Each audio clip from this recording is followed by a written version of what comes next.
حبيبنا وطبيبنا وطبيبا رسولنا ومولانا محمدا عبده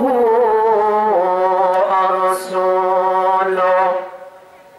وقال الله تعالى في كلامه المجيد وفرقانه الحميد সকলেই জবান খুলে পড়ে আউযু বিল্লাহি মিনাশ শাইতানির রাজীম বিসমিল্লাহির রাহমানির রহিম।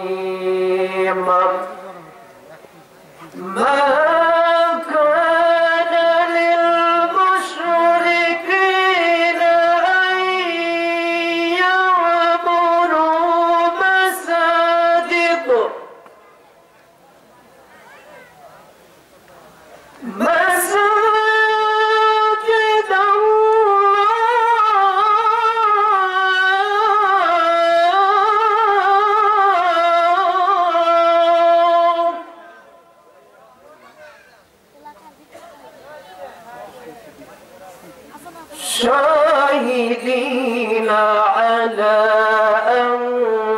أنفسهم بالكفر شاهدين على أنفسهم بالكفر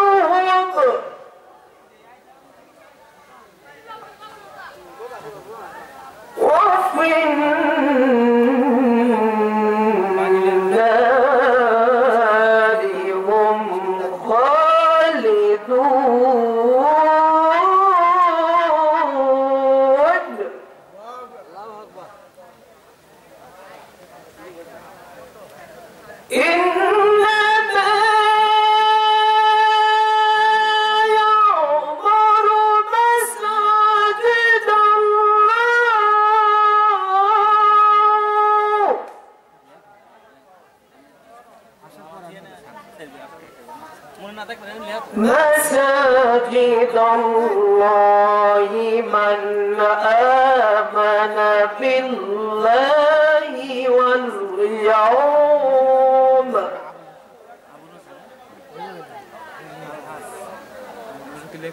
واليوم الآخر وأقام الصلاة وآتى الزكاة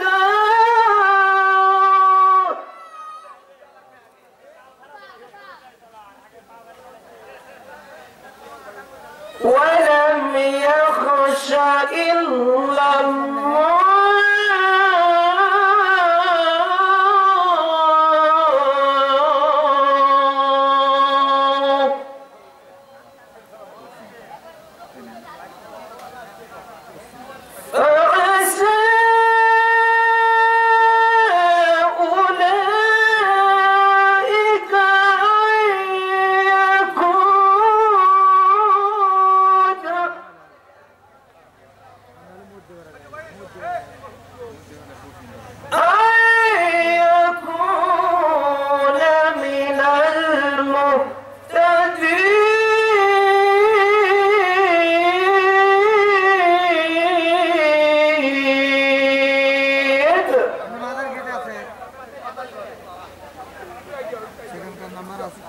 وقال الله تعالى في شأن رسول الله صلى الله عليه وسلم إن الله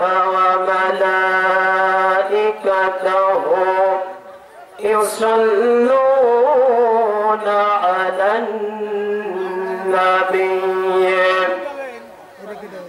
يا أيها الذين آمنوا صلوا عليه وسلموا تسليما اللهم صل على سيدنا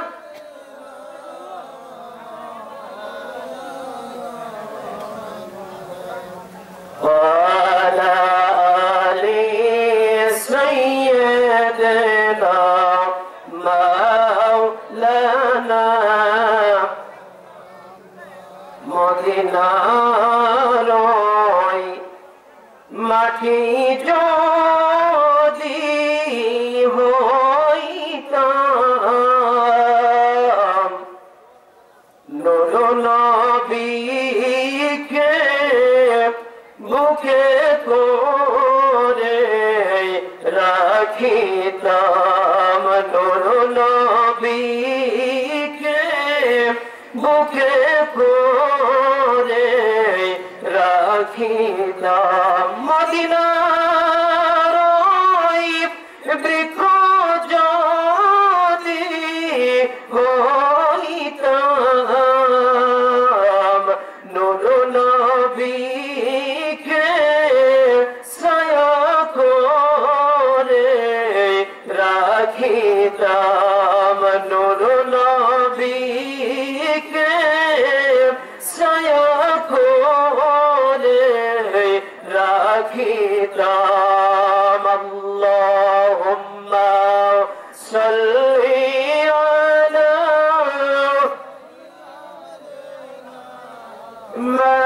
মাওলানা মুহাম্মদ ওয়া আলা আলিহি সাইয়্যিদিনা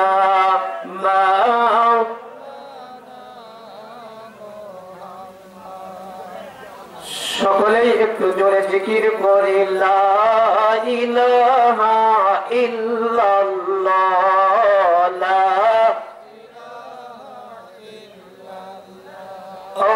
লা ইলাহা ইল্লাল্লাহ লা যত সূর্যার গ্রহ তারা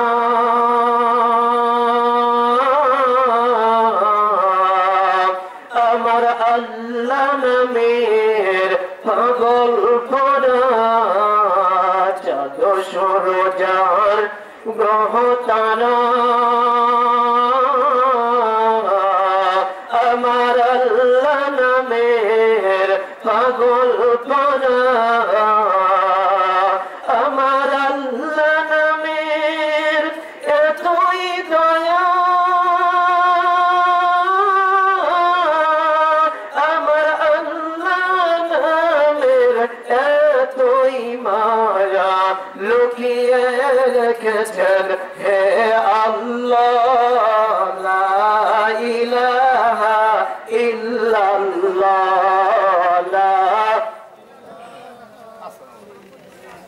ফেরাউন খেলে আসিয়ায় খেলে প্রেমের খেলা ফেরাউন দিল কতই জ্বালা আল্লাহ বলেন ও জিবরাইল আল্লাহ বলেন ও জিবরাইল জান্নাতের তালা দাও খুলিয়া লা ইলাহা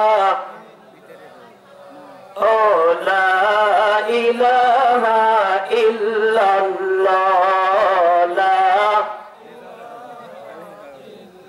লা ইলাহা ইল্লাল্লাহ মুহাম্মাদুর রাসূলুল্লাহ সকলেই বলি সাল্লাল্লাহু আলাইহি ওয়াসাল্লাম। আজকের এই হাওড়া উত্তরপাড়া বাইতুন নূর জামে মসজিদের উন্নতি করবে প্রথম তাফসীরুল কোরআন মাহফিল।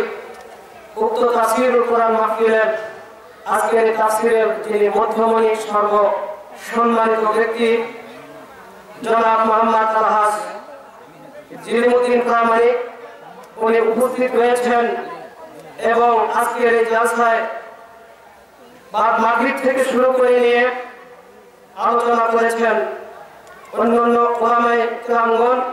তৃতীয় বক্তা হাফেজ মাওলানা মোহাম্মদ মারুফ হোসেন, অত্র মসজিদের পেশ ইমাম ও খতিব, এবং আজকের এই তাফসীরুল কোরআন মাহফিলে যিনি প্রধান অতিথি হিসাবে সম্মানিত হয়েছেন জনাব বীর মুক্তিযোদ্ধা আলহাজ মোহাম্মদ শফিকুল ইসলাম শফিক, মাননীয় জাতীয় সংসদ সদস্য 65 সিরাজগঞ্জ 4 উল্লাপাড়া। উক্ত তাফসীরুল কোরআন মাহফিলে সম্মানিত হয়েছেন বিশেষ অতিথি জনাব মোহাম্মদ হুমায়ুন কবির লিটন, চেয়ারম্যান 4 নং বড়ভাঙ্গাসী ইউনিয়ন পরিষদ, এবং জনাব মোহাম্মদ মামুন হাসান, হাওড়া উত্তরপাড়া। আজকের এই তাফসীরুল কোরআন মাহফিলে আপনারা আসতে পেরে বসতে পেরে খুশি না রাজা? তাফসীরুল কোরআন মাহফিল যেখানে হয় রাসূল বলেন সেই জায়গাটা সরাসরি জান্নাতের বাগানে রূপান্তরিত হয়, বলে সুবহানাল্লাহ। আর জান্নাতের বাগানের ভিতর জান্নাতে কি আবু জেহেলও যায় নাকি আবু বকরও যায়? বলেন জান্নাতে কি আবু জেহেল যেতে পারবে? জান্নাতে যায় আবু বকর মার্কা মানুষ যারা, তারাই জান্নাতে যাবে। কথা বলেন ঠিক কিনা? এই জলসায় এই তাফসীরুল কোরআন মাহফিলে আমরা আসতে পেরে বসতে পেরে যেহেতু খুশি হয়েছে, এজন্য মহান রব্বুল আলামিনকে রাজি এবং খুশি করার জন্য অন্তরের অন্তঃস্থল থেকে জান্নাতি মানুষ হয়ে ঝুঁকা আছে একবার শুকরিয়াটুকু আদায় করে সকলেই বলি আলহামদুলিল্লাহ। প্রিয় নবীজির রওজা মুবারকে অন্তরের অন্তঃস্থল থেকে রাসূলের উম্মত হয়ে মুখ ভরে বুক ভরে মদিনা ওয়ালার প্রতি দরুদটুকু পাঠিয়ে দিয়ে সকলেই বলি সাল্লাল্লাহু আলাইহি ওয়াসাল্লাম। সম্মানিত হাজিরিন, আমি কোরআনুল কারীমের 9 নম্বর সূরা, কোরআনুল কারীমে 114টি সূরা রয়েছে। কথা বলে ঠিক না? এই 114টি সূরার মধ্য থেকে 9 নং ধারাবাহিকতায় 9 নং সূরা, সূরাটার নাম হলো সূরা তাওবা। সূরাটার নাম হলো সূরা তাওবা। এই সূরা তাওবার 17 এবং 18 নম্বর আয়াতে কারিমা আমি তেলাওয়াত করেছি।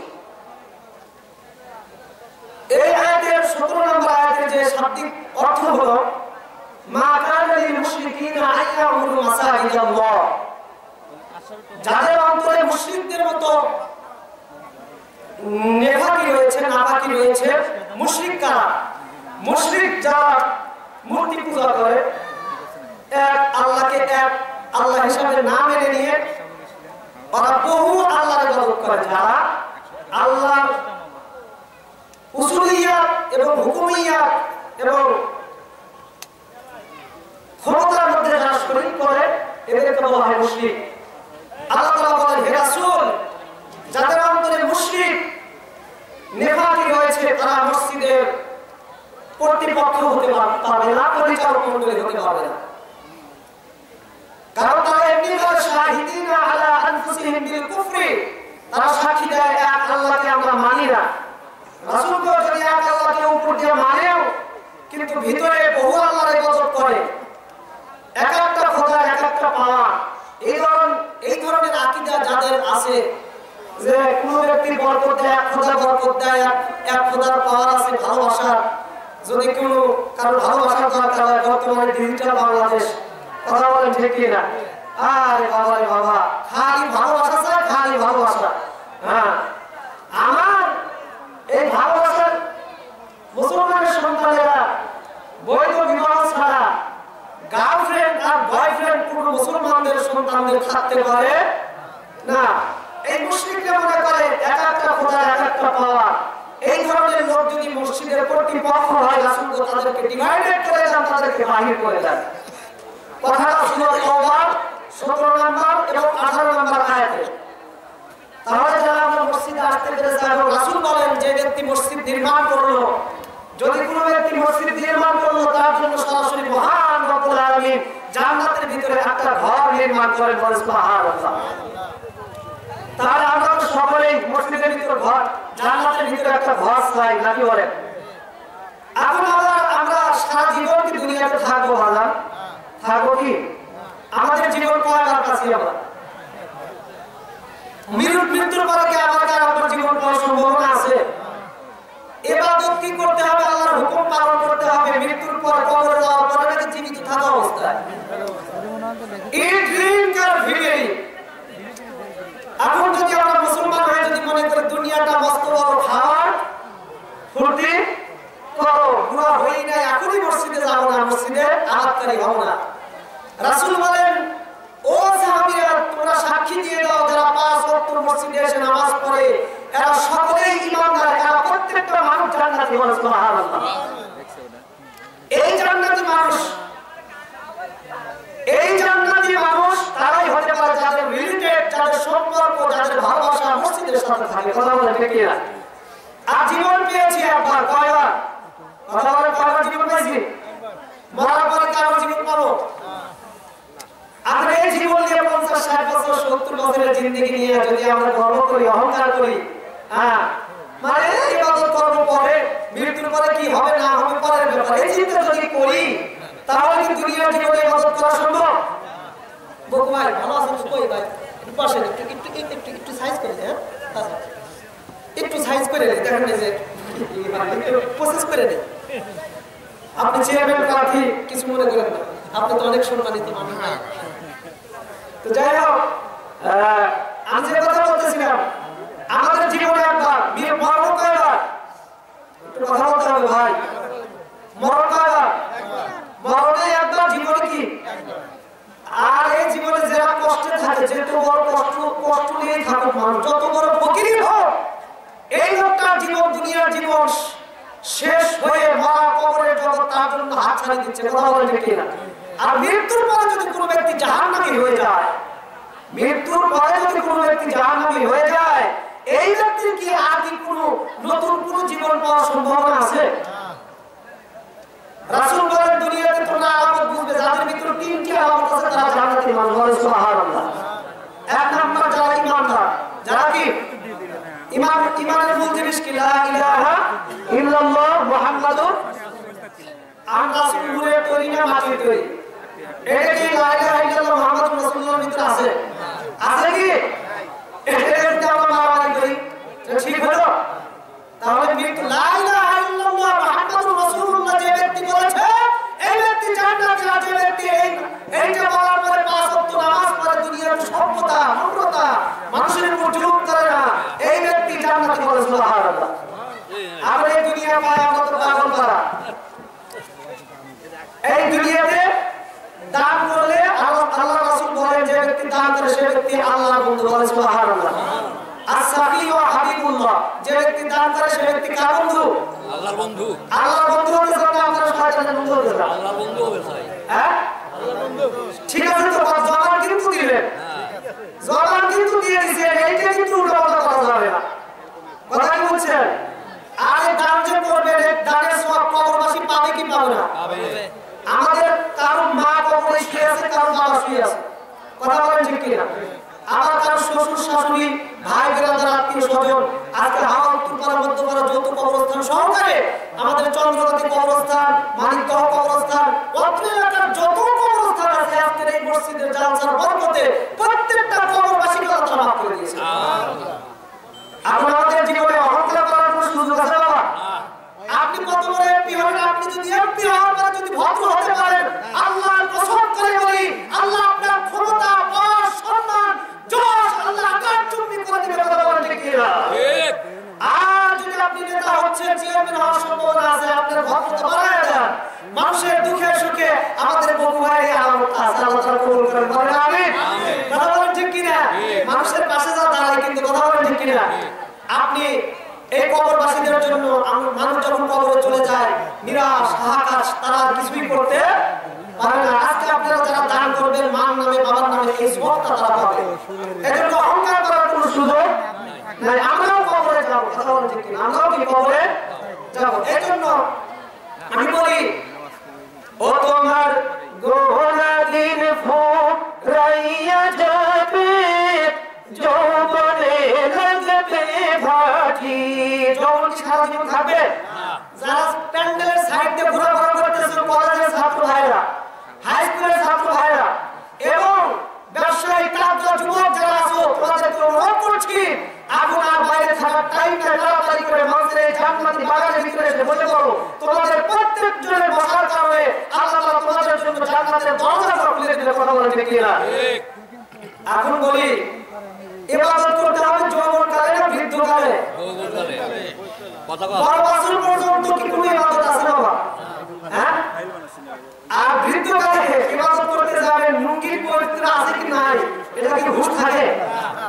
লুঙ্গি দেওয়া নেই আল্লাহু আকবার তাহাজ্জুদ পড়তেছেন সব পড়তেছেন কোন হবে কি এই জন্য আল্লাহ তাআলা বলেন যৌবনকালে ইবাদত আমাকে উপহার দাও বলেন সুবহানাল্লাহ মানে যারা প্যান্ডেলে এসে পড়তে হবে তাদের যুবকদের আর যুবক তোমরা তাড়াতাড়ি চলে আসে যৌবন কিন্তু সারা জীবন থাকবে না ও তোমার গোনা দিন ফুরাইয়া যাবে যৌবনে লাগবে ভাটি ওই যে দেখো ডাকিতেছে তোমায় কবরের মাটি কথা বলেন ঠিক না ওই যে দেখো ডাকিতেছে তোমায় কবরের মাটি সন্ধ্যার আগে যেদিন ডুবিবে বেলা এক পলকে ভেঙে যাবে তোমার যৌবনের খেলা কারে দিবা তুমি জোরে ধমক কারে দিবা তুমি জোরে ধমক কার মাথায় ভাঙবা লাঠি ওই যে দেখো ডাকিতেছে তোমায় কবরের মাটি কথা বলেন ঠিক না ওই যে দেখো ডাকিতেছে তোমায় কবরের মাটি খবর পেয়ে আসবে আত্মীয় স্বজন তোমারই চার পাশে বসে তারা করিবে কান্দন কার দিবাম জোরে ধমক কার মাথায় ভাঙবা লাঠি ওই যে দেখো ডাকিতেছে তোমায় কবরের মাটি ওই যে দেখো ডাকিতেছে তোমায় কবরের মাটি জিকির করি লা ও লা ইলাহা ইল্লাল্লাহ লা রিমঝিমা ঝিম বৃষ্টি ঝরে রিমঝিমা ঝিম বৃষ্টি ঝরে ওই নামেতে মাতোয়ারা লা ইলাহা লা ইলাহা ইল্লাল্লাহ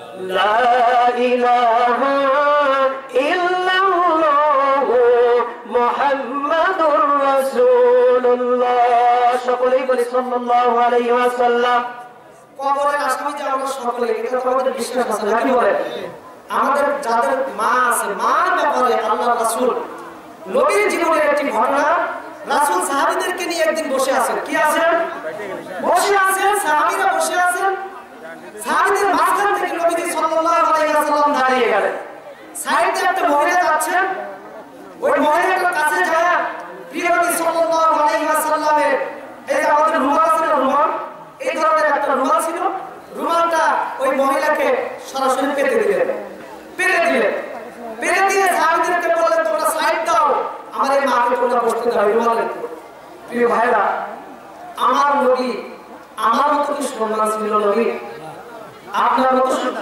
সম্মান আমার নবীর সম্মানকে আমাদের বর্তমান যে এমপি এই যে শফিকুল ইসলাম শফি ওনার মতো কি সম্মান নবী আমার নবীর সম্মানকে আমাদের যে প্রধানমন্ত্রী হলো মাননীয় প্রধানমন্ত্রী শেখ হাসিনা ওনার তো সম্মান না। আমার নবীর মর্যাদা যে আমেরিকার প্রেসিডেন্ট জো বাইডেন ওনার তো সম্মান না। জো বাইডেনের চেয়ে সম্মান নবীর কম না বেশি? তো জোরে বলেন তো বেশি বেশি সামান্য বেশি না না তুলনাই করে না।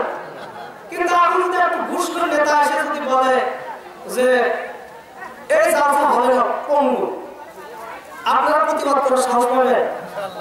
যদি পুলিশ সাথে আছে আমরা এই জালসা চলবে না, আপনারা করলে পুলিশ এসে থাকবে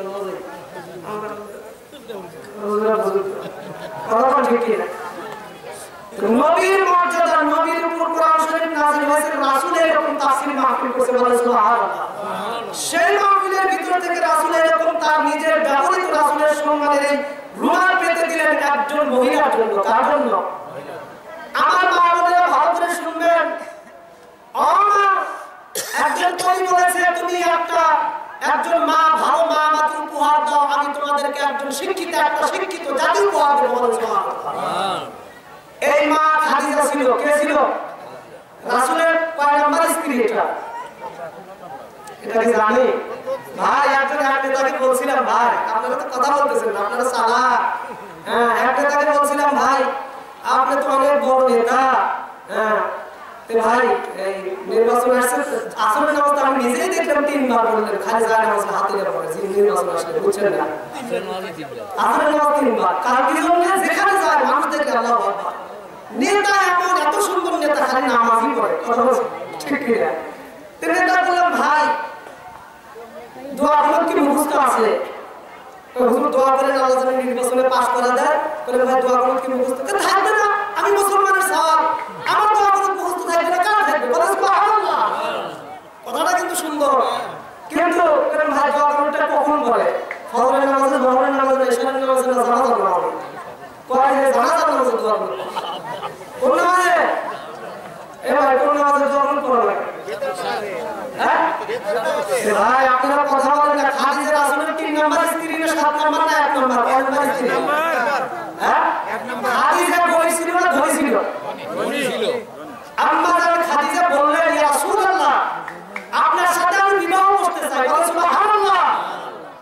আপনার বাবা নাই মা নাই, কিন্তু আপনার সাথে আমি বিবাহ করতে চাই। রাসূলকে প্রস্তাব দিয়েছে খাদিজা। বলে সুবহানাল্লাহ। রাসূল বললেন, যদি আমার সাথে বিবাহ করতে চাও, তুমি মক্কার মধ্যে সবচেয়ে ধনাঢ্য মহিলা, তোমার ব্যবসা বাণিজ্য, টাকা পয়সা, অর্থ সম্পদ কোনো কিছুর তোমার সমস্যা নাই, অভাব নাই। তুমি যদি, আমি একজন গরিব মানুষ, আমার দুনিয়াতে মা নাই, আমার দুনিয়াতে বাবা নাই, আমার চাচা আবু তালেব আমাকে লালন পালন করে, ইতিম একটা সন্তানের সাথে তুমি বিবাহ করতে চাও, তুমি যদি বিবাহ করতেই চাও, শর্ত আছে। কি আছে? শর্ত কি আছে বাবা? শর্ত আছে।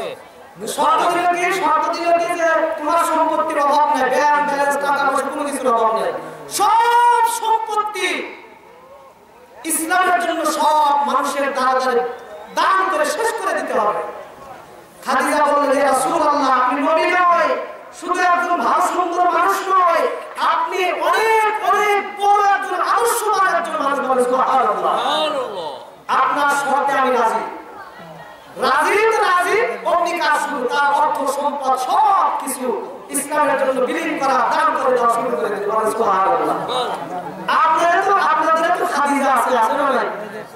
হ্যাঁ, আপনাদের খাদিজা কি করে? মসজিদে আজকে জালসা উত্তর বলা 500 টাকা মূল্য দিও না, ঠিক আছে? কথা বল ঠিক না? আর রাসূলের খাদিজা কি করেছে? তার অর্থ সম্পদ যা ছিল রাসূল বলছে সব দিয়ে দেওয়া লাগে ইসলামের জন্য, সব দিয়ে দিয়েছে। আর আমাদের খাদিজা বলে জায়গা তো ঠিকই, আমাদের একবার হুজুর তো ধরে বলে ভালো করে ওই তারা হাতে হাতে আমার ঢেলে দিয়েছে, আসবে না 17 দিন করে দিয়েছে নাকি? ভাই আমাদের যাদের মা নাই, মার কথা কি মনে পড়ে? আমার নবীর মর্যাদাশীল, তার পাওয়ারের চাইতে, তার সম্মানের চাইতে